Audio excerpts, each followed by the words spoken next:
Ini bukan serangan roket Hamas yang hanya terbuat dari pipa ledeng yang gampang dicegat rudal Patriot ataupun Iron Dome Israel. Tapi ini adalah serangan rudal Khaibar Iran yang berteknologi tinggi, yang disebut menargetkan pangkalan udara Israel yang paling penting di Negev. Bisa dilihat, Iron Dome Israel memang bisa menembak beberapa rudal. Namun, rudal yang tertembak itu memecah menjadi 80 Hanya maaf ya, jangan marah. Nakal, nggak tahu ngomong gitu ya. Inilah isi media kita teman-teman yang ada di Indonesia ini khususnya, di mana media-media kita ini hanya memberitakan berita-berita yang mengadu domba, yang berisi hoax, yang sebenarnya hal-hal ini tidak terjadi di Israel. Bahkan media-media ini mengatakan bahwa Israel akan menyerang balik dan lain sebagainya. Untuk ini teman-teman, kita akan mendengarkan sebuah informasi langsung yang akan dibawakan oleh seorang apologet Kristen yang kebetulan saat ini beliau ada di Israel. Untuk itu mari kita dengarkan informasi yang aktual, yang benar, yang tidak berisi hoax dari hamba Tuhan yang satu ini.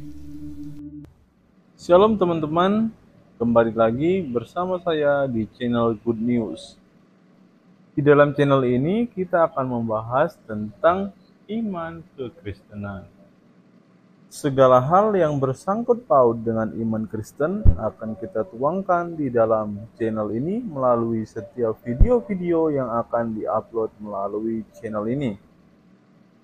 Baik itu materi-materi tentang sejarah kekristenan, kesaksian murtadin, debat lintas iman, ataupun berita-berita terbaru dari dalam iman kekristenan. Sebelum mulai videonya, saya mohon dukungan teman-teman untuk menekan tombol subscribe, like, share, dan komen agar channel ini dapat berkembang dan dapat memberitakan kabar baik kepada semua orang.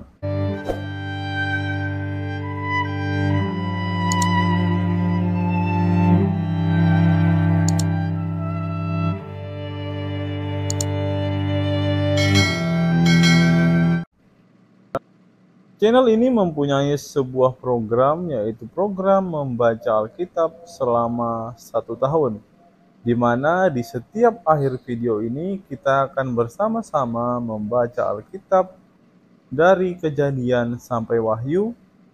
Dalam 1 hari kita akan membaca sebanyak 3 pasal. Bagi teman-teman yang berminat untuk membaca Alkitab bersama-sama dengan saya, silakan teman-teman simak video ini sampai selesai agar kita bersama-sama bertumbuh, memahami Alkitab, bahkan dapat melawan setiap orang yang selalu menjelek-jelekan iman kepercayaan kita kepada Yesus Kristus.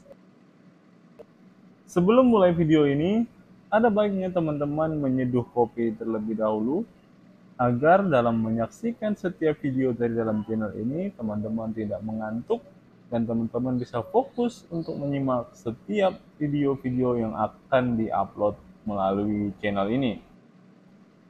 Selamat menyaksikan dan Tuhan Yesus memberkati kita semua.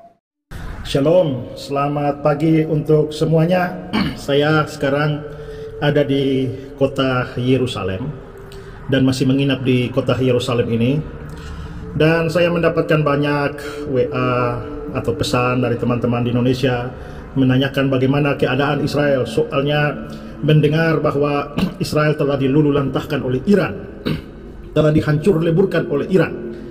Dan banyak dukungan juga untuk Iran bisa menghancurkan Israel. Dan saya menginap di kota Yerusalem. Dan puji Tuhan bahwa sampai pagi ini semua masih keadaannya aman-aman saja, saudara. Ya, kalau kita melihat sebenarnya masyarakat ini atau kota Yerusalem ini tenang-tenang saja. Nah, kalau saudara lihat ini pemandangan kota Yerusalem, sepertinya kehidupan berjalan normal seperti biasa. Ini karena baru jam 6 pagi jadi tidak terlalu ramai.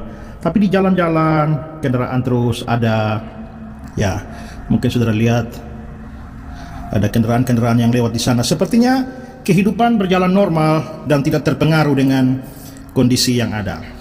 Memang benar bahwa ada serangan dari Iran kemarin ya, tapi sepertinya serangan itu tidaklah menjadi serangan yang berarti. Sepertinya sistem pertahanan udara dari Israel ini terlalu kuat bagi Iran. Ya, mereka mengirimkan ratusan roket dan drone kemarin, tapi mayoritas bisa dihalau oleh sistem pertahanan Israel, dan hanya beberapa saja yang lolos. Tapi itu pun seperti ada yang mengarahkan ke tempat yang lain, sehingga jatuhnya ya di area peternakan yang hanya mempengaruhi sejumlah ternak, jatuh di laut atau jatuh juga di padang, dan menurut informasi terakhir ya hanya melukai seorang gadis saja ya, jadi tidak sampai membawa korban jiwa. Dan Israel sangat yakin dengan sistem pertahanan udaranya. Belum tahu sampai saat ini Israel berencana membalas atau tidak ya, tapi sepertinya kondisinya aman. Nah, saudara lihat di bagian sana ya, ada mobil-mobil dan kehidupan berjalan seperti normal saja. Nah, bahkan saya nggak tahu benar atau tidak, tapi saya melihat beberapa berita pagi ini menyatakan bahkan ada rudal Iran, drone Iran yang melayang dan justru tersangkut di kabel listrik, tidak sampai jatuh ya ke bawah ya, nyangkut di kabel listrik, sehingga akhirnya itu menjadi guyonan dari orang-orang di sini ya, bahwa kelihatannya drone-nya Iran ini hanya dianggap mainan saja oleh Israel. Alih-alih menghancurkan Israel, itu hanya dianggap sebagai mainan-mainan biasa saja. Kemarin saya bertemu dengan seorang teman, dia seorang Arab Islam, namanya Shadi ya, dan berbicara dengan dia mengatakan bahwa sebenarnya kalau berbicara tentang perang di sini, hidup kami ini hari-hari ini perang. Justru kalau kami bisa damai dalam keadaan yang lama tidak ada perang, itu sesuatu yang tidak normal. Jadi kalau mendengar ada berita perang di sana sini, itu adalah hidup kami. Dan bahkan dia bilang bahwa melihat berita-berita perang, serang sini serang sana di wilayah mereka ini ya, mereka lihat, mereka anggap saja lagi nonton film dan segera berakhir ya. Tidak ada ketakutan sama sekali di dalam hati mereka, karena sama seperti nonton film, mungkin tegang nonton filmnya, tapi beberapa jam kemudian filmnya selesai dan semua keadaan kembali normal. Nah, itu kata Sadi kemarin ya. Jadi boleh saya informasikan saat ini bahwa minimal di kota Yerusalem itu semua aman, semua kehidupan bisa tetap berjalan seperti biasa ya. Demikian juga rekan-rekan Indonesia yang ada di Israel ya, ada banyak juga yang kontak saya, karena mereka ada di tempat lain, saya ada di kota Yerusalem. Mereka menanyakan bagaimana kondisi Yerusalem ya, saya bilang aman dan semua kehidupan berjalan normal. Demikian juga aktivitas kami ya, hari ini pun direncanakan berjalan normal. Oke, demikian informasi dari Yerusalem, dan ini boleh menenangkan saudara-saudara, teman-teman yang ada di Indonesia. Walaupun saya tahu juga apa yang saya sampaikan ini akan bikin sejumlah orang greget karena sakit hati, mungkin karena maunya Iran melulu ledakan, maunya ketika divideokan ke sana semua gedung sudah runtuh ya, semua sudah kocar-kacir, api sudah menyala-nyala di mana-mana. Tapi sayang mereka harus kecewa. Sistem pertahanan udara Israel terlalu kuat bagi Iran. Dari Yerusalem, Tuhan memberkati saudara semua. Sekarang jelaskan teman-teman bahwa di Israel sampai saat ini masih aman-aman saja dan masih beraktivitas sebagaimana biasanya. Bahkan menurut seorang yang diwawancara oleh Pak Esra Soru tadi, hal seperti ini adalah hal yang biasa terjadi di Timur Tengah, teman-teman. Kalau hal ini tidak terjadi malah kemungkinan aneh. Kemarin saya bertemu dengan seorang teman, dia seorang Arab Islam, namanya Shadi ya, dan berbicara dengan dia mengatakan bahwa sebenarnya kalau berbicara tentang perang di sini, hidup kami ini hari-hari ini perang. Justru kalau kami bisa damai dalam keadaan yang lama tidak ada perang, itu sesuatu yang tidak normal. Jadi kalau mendengar ada berita perang di sana sini, itu adalah hidup kami. Dan bahkan dia bilang bahwa melihat berita-berita perang, serang sini serang sana di wilayah mereka ini ya, mereka lihat, mereka anggap saja lagi nonton film dan segera berakhir. Ya, tidak ada ketakutan sama sekali di dalam hati mereka, karena sama seperti nonton film. Mungkin tegang nonton filmnya, tapi beberapa jam kemudian filmnya selesai dan semua keadaan kembali normal.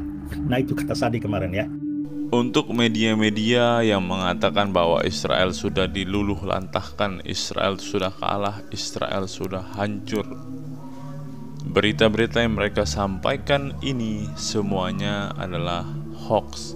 Hanya maaf ya, jangan marah. Nakal, nggak tahu ngomong gitu ya. Kiranya melalui video ini teman-teman mendapatkan informasi yang akurat dan informasi yang benar, yang tidak berisi hoax, karena kita tahu bahwa Pak Israsaurus sekarang masih ada di Yerusalem di Israel. Dia adalah saksi yang melihat bagaimana kejadian itu terjadi.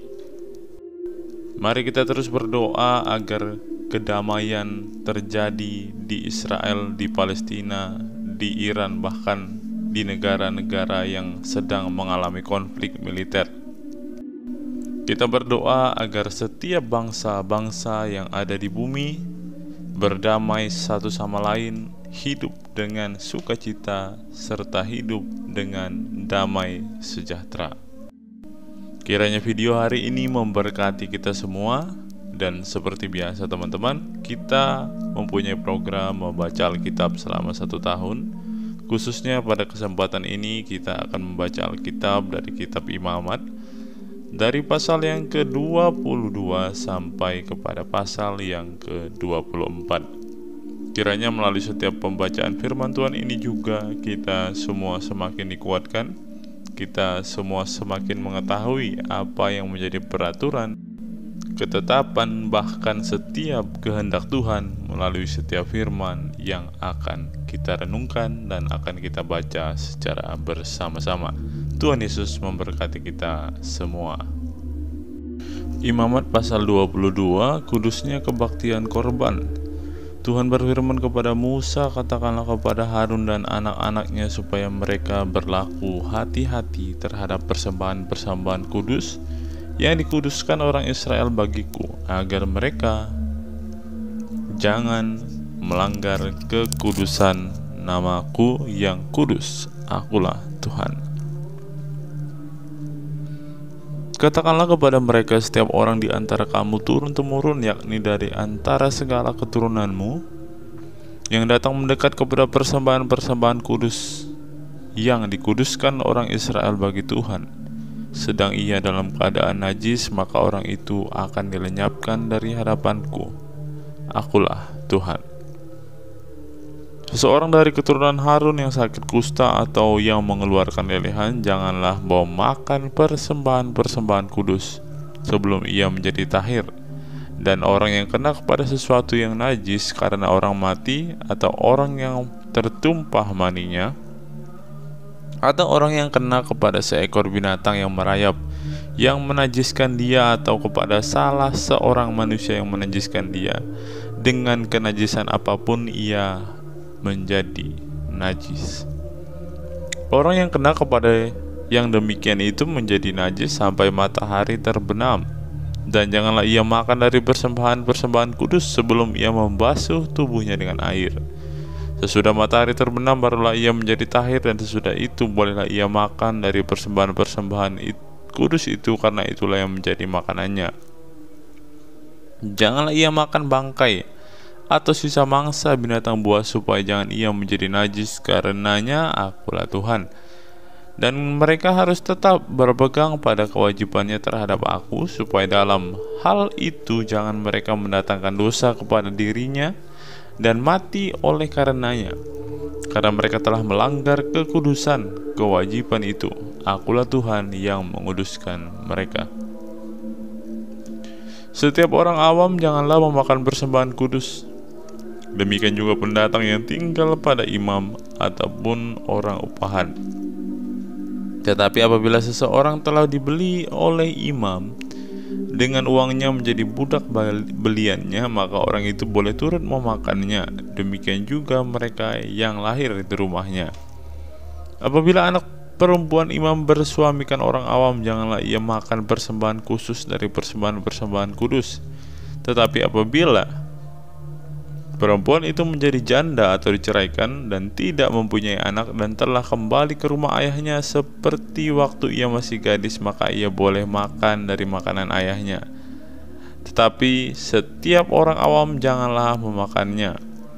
Apabila seseorang dengan tidak sengaja memakan persembahan kudus, ia harus memberi gantinya kepada imam dengan menambah 1/5.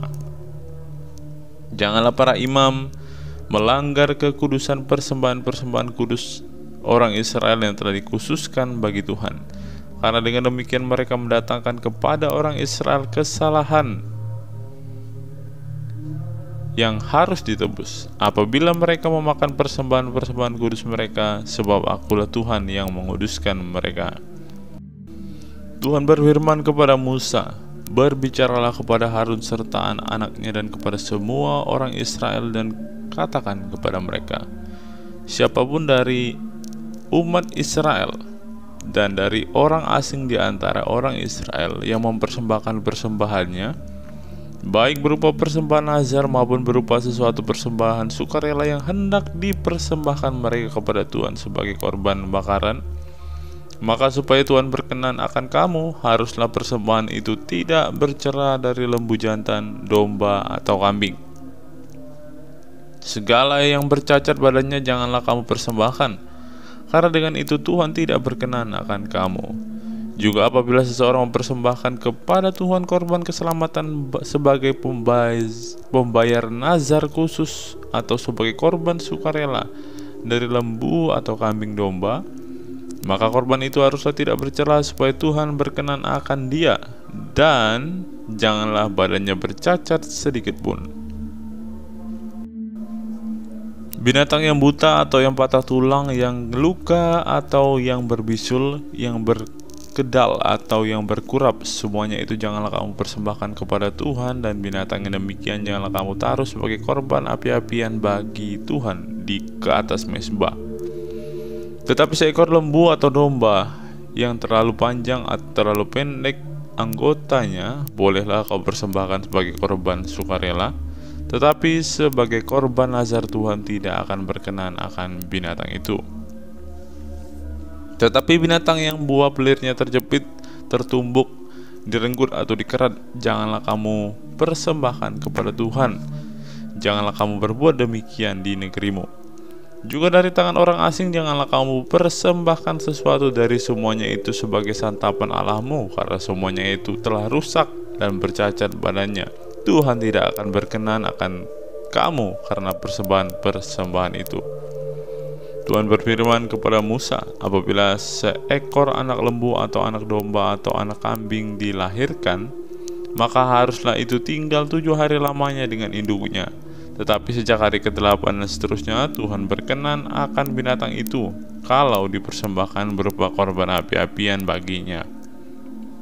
Seekor lembu atau kambing atau domba janganlah kamu sembelih bersama dengan anaknya pada 1 hari juga. Dan apabila kamu menyembelih korban syukur bagi Tuhan, kamu harus menyembelihnya sedemikian hingga Tuhan berkenan akan kamu. Pada hari itu juga korban itu harus dimakan, janganlah tinggalkan apa-apa daripadanya sampai pagi. Akulah Tuhan. Dengan demikian, kamu harus berpegang pada perintahku dan melakukannya. Akulah Tuhan. Janganlah melanggar kekudusan namaku yang kudus, supaya aku dikuduskan di tengah-tengah orang Israel. Sebab akulah Tuhan yang menguduskan kamu, yang membawa kamu keluar dari tanah Mesir, supaya aku menjadi Allahmu. Akulah Tuhan. Pasal 23. Hari-hari raya. Tuhan berfirman kepada Musa, "Berbicaralah kepada orang Israel dan katakan kepada mereka, hari-hari raya yang ditetapkan Tuhan yang harus kamu maklumkan sebagai waktu pertemuan kudus. Waktu perayaan yang kutetapkan adalah yang berikut. 6 hari lamanya boleh dilakukan pekerjaan, tetapi pada hari yang ke-7 haruslah ada Sabat, hari perhentian penuh, yakni hari pertemuan kudus. Janganlah kamu melakukan sesuatu pekerjaan. Itulah Sabat bagi Tuhan di segala tempat kediamanmu.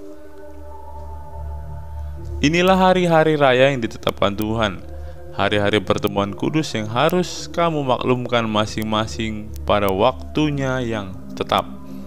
Dalam bulan pertama pada tanggal 14 bulan itu, pada waktu senja ada Paskah bagi Tuhan. Dan pada hari ke-15 bulan itu ada hari raya roti tidak beragi bagi Tuhan. 7 hari lamanya kamu harus makan roti yang tidak beragi. Pada hari yang pertama kamu harus mengadakan pertemuan kudus. Janganlah kamu melakukan sesuatu pekerjaan berat. Kamu harus mempersembahkan korban api-apian kepada Tuhan 7 hari lamanya. Pada hari yang ke-7 harus ada pertemuan kudus. Janganlah kamu melakukan sesuatu pekerjaan berat. Tuhan berfirman kepada Musa, "Berbicaralah kepada orang Israel dan katakan kepada mereka, apabila kamu sampai ke negeri yang akan kuberikan kepadamu, dan kamu menuai hasilnya, maka kamu harus membawa seberkas hasil pertama dari penuaianmu kepada imam. Dan imam itu haruslah mengajukan berkas itu di hadapan Tuhan, supaya Tuhan berkenan akan kamu. Imam harus mengunjukkannya pada hari sesudah Sabat itu. Pada hari kami mengunjukkan berkas itu, kamu harus mempersembahkan seekor domba berumur setahun yang tidak bercela sebagai korban bakaran bagi Tuhan, serta dengan korban sajiannya 2/10 eva tepung yang terbaik diolah dengan minyak sebagai korban api-apian bagi Tuhan, yakni bau yang menyenangkan, serta dengan korban curahannya dari seperempat hin anggur. Sampai pada hari itu juga janganlah kamu makan roti atau bertih gandum atau gandum baru sampai kamu telah membawa persembahan Allahmu. Itulah suatu ketetapan untuk selama-lamanya bagi kamu turun-temurun di segala tempat kediamanmu. Kemudian kamu harus menghitung mulai dari hari sesudah Sabat itu, yaitu waktu kamu membawa berkas persembahan ujukan. Harus ada genap 7 minggu. Sampai pada hari sesudah Sabat yang ke-7 kamu harus hitung 50 hari. Lalu kamu harus mempersembahkan korban sajian yang baru kepada Tuhan. Dari tempat kediaman kamu harus membawa 2 roti unjukan yang harus dibuat dari 2/10 eva tepung yang terbaik dan yang dibakar sesudah dicampur dengan ragi sebagai hulu hasil bagi Tuhan. Beserta roti itu kamu harus persembahkan 7 ekor domba berumur setahun yang tidak bercela, dan seekor lembu jantan muda, dan 2 ekor domba jantan. Semuanya itu haruslah menjadi korban bakaran bagi Tuhan, serta dengan korban sajiannya dan korban-korban curahannya, suatu korban api-apian yang baunya menyenangkan bagi Tuhan. Kemudian kamu harus mempersembahkan seekor kambing jantan sebagai korban penghapus dosa, dan 2 ekor domba yang berumur setahun sebagai korban keselamatan. Imam harus mengunjukkan semuanya beserta roti hulu hasil itu sebagai persembahan ujukan di hadapan Tuhan, beserta kedua ekor domba itu. Semuanya itu haruslah menjadi persembahan kudus bagi Tuhan dan adalah bagian imam. Pada hari itu juga harus mengumumkan hari raya, dan kamu harus mengadakan pertemuan kudus. Janganlah kamu melakukan sesuatu pekerjaan berat. Itu adalah suatu ketetapan untuk selama-lamanya di segala tempat kediamanmu turun-temurun. Pada waktu kamu menuai hasil tanahmu, janganlah kau sabit ladangmu habis-habis sampai ke tepinya, dan janganlah kau pungut apa yang ketinggalan dari penuaianmu. Semuanya itu harus kau tinggalkan bagi orang miskin dan bagi orang asing. Akulah Tuhan Allahmu. Tuhan berfirman kepada Musa, katakanlah kepada orang Israel begini, dalam bulan yang ke-7 pada tanggal 1 bulan itu, kamu harus mengadakan hari perhentian penuh yang diperingati dengan meniup serunai, yakni hari pertemuan kudus. Janganlah kamu melakukan sesuatu pekerjaan berat, dan kamu harus mempersembahkan korban api-apian kepada Tuhan. Tuhan berfirman kepada Musa, akan tetapi pada tanggal 10 bulan yang ke-7 itu ada hari pendamaian, Kamu harus mengadakan pertemuan kudus dan harus merendahkan diri dengan berpuasa dan mempersembahkan korban api-apian kepada Tuhan. Pada hari itu janganlah kamu melakukan sesuatu pekerjaan. Itulah hari pendamaian untuk mengadakan pendamaian bagimu di hadapan Tuhan Allahmu. Karena setiap orang yang pada hari itu tidak merendahkan diri dengan berpuasa haruslah dilenyapkan dari antara orang-orang sebangsanya. Setiap orang yang melakukan sesuatu pekerjaan pada hari itu, orang itu akan kubinasakan di tengah-tengah bangsanya. Janganlah kamu melakukan sesuatu pekerjaan. Itulah suatu ketetapan untuk selama-lamanya bagimu turun-temurun di segala tempat kediamanmu. Itu harus menjadi suatu sabat, hari perhentian penuh bagimu. Dan kamu harus merendahkan diri dengan berpuasa mulai pada malam tanggal 9 bulan itu, dari matahari terbenam sampai matahari terbenam. Kamu harus merayakan sabatmu. Tuhan berfirman kepada Musa, katakanlah kepada orang Israel begini, pada hari yang ke-15 bulan yang ke-7 itu ada hari raya pondok daun bagi Tuhan 7 hari lamanya. Pada hari yang pertama haruslah ada pertemuan kudus, janganlah kamu melakukan sesuatu pekerjaan berat. 7 hari lamanya kamu harus mempersembahkan korban api-apian kepada Tuhan, dan pada hari yang ke-8 kamu harus mengadakan pendamaian pertemuan kudus dan mempersembahkan korban api-apian kepada Tuhan. Itulah hari raya perkumpulan.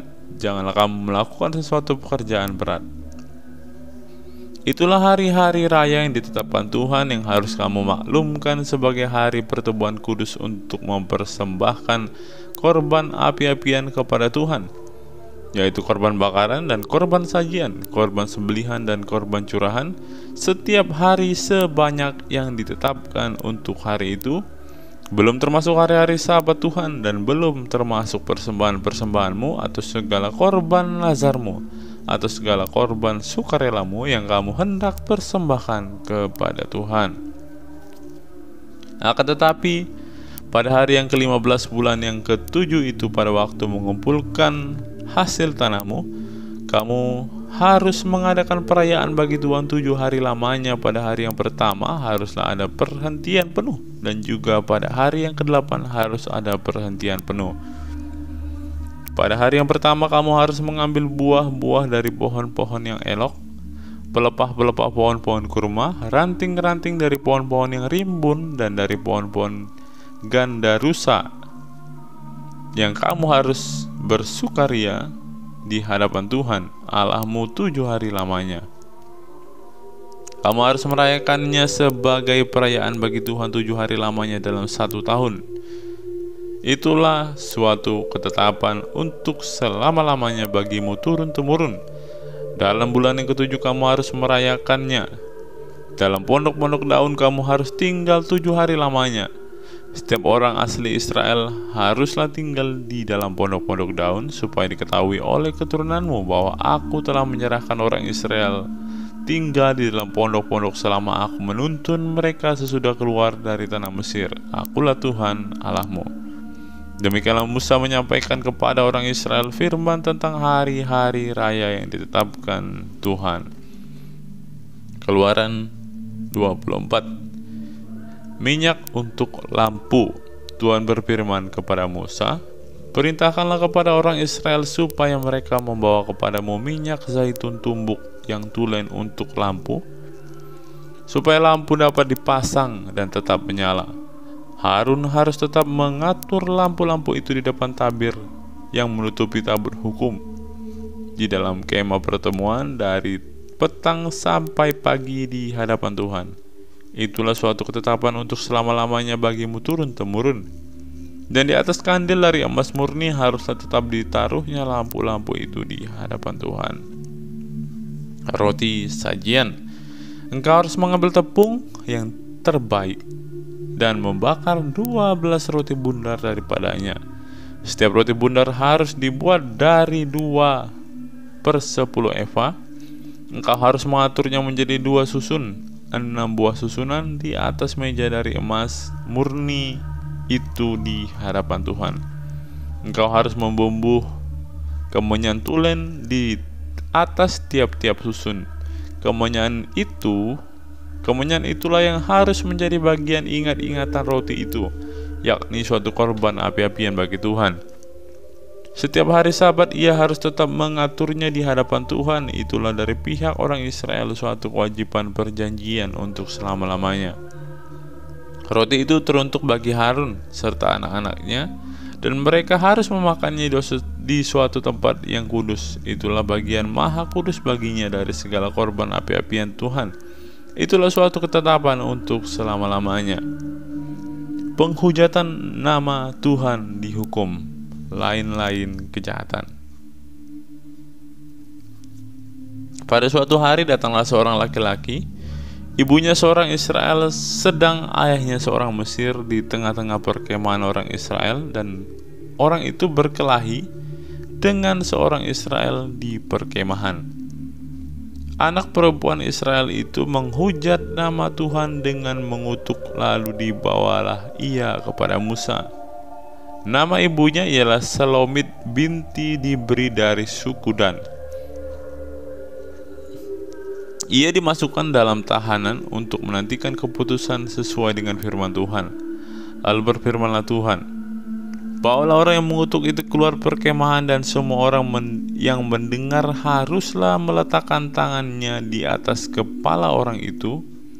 Sesudahnya harusnya seluruh jemaah itu melontari dia dengan batu. Engkau harus mengatakan kepada orang Israel begini, setiap orang yang mengutuki Allah harus menanggung kesalahannya. Siapa menghujat nama Tuhan, pastilah ia dihukum mati dan dilontari dengan batu oleh seluruh jemaah itu, baik orang asing maupun orang Israel asli. Bila ia menghujat nama Tuhan, haruslah ia dihukum mati. Juga apabila seseorang membunuh seseorang manusia, pastilah ia dihukum mati. Tetapi siapa memukul mati seekor ternak, haruslah membayar gantinya seekor ganti seekor. Apabila seseorang membuat orang sesamanya bercacat, maka seperti yang telah dilakukannya, begitulah harus dilakukan kepadanya. Patah ganti patah, mata ganti mata, gigi ganti gigi. Seperti dibuatnya orang lain bercacat, begitulah harus dibuatnya kepadanya. Siapa memukul mati seekor ternak, ia harus membayar gantinya. Tetapi siapa yang membunuh seorang manusia, ia harus dihukum mati. Satu hukum berlaku bagi kamu, baik bagi orang asing maupun bagi orang Israel asli, sebab Akulah Tuhan Allahmu. Demikianlah Musa menyampaikan firman itu kepada orang Israel. Lalu dibawanya orang yang mengutuk itu keluar perkemahan, dan dilontarilah dia dengan batu. Maka orang Israel melakukan seperti yang diperintahkan Tuhan kepada Musa.